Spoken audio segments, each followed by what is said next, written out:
Let's move on to the Adelaide Advertiser, where Taxing Granny is the headline tomorrow. A tax increase to pay for caring for older Australians will be considered by Labor with an open mind. That's despite the government's election promise of no new taxes.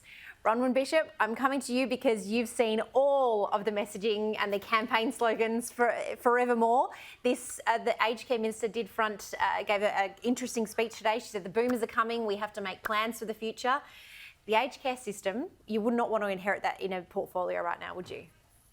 It's always a difficult portfolio. It was difficult when I had it. Yes. And I had to clean it up then, and I did. I'm the only minister that ever shut a home because it wasn't up to scratch. Yes. And then everybody else realised I meant business. But here's the good news. 8% of people who are over the age of 70 will need residential aged care. 12% will need some help at home. Yeah. The other 80% of us are going to have a damn good time till we fall off the perch. And that's the good news. The way you listen to it talked about, you think everyone's going to end up there. Yeah. They're not. Yeah.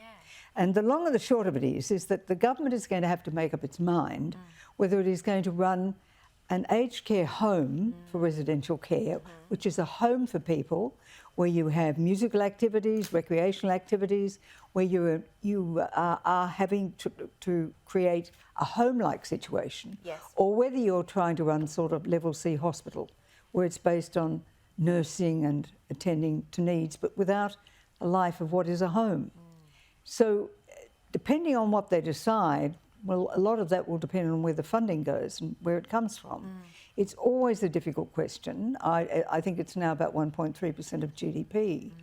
But it's got more defined issues around it than the NDIS, which is headed for a far greater expense. Yes. So these people have paid taxes all their lives, and here we are talking about a good old socialist government who says let's tax them more so we can spend some more, just like they did in the government. Up went the mortgage costs and they spent it on giving it to people who don't work. Yes, yeah, I think that is, it's a very common argument in my household, that's for sure.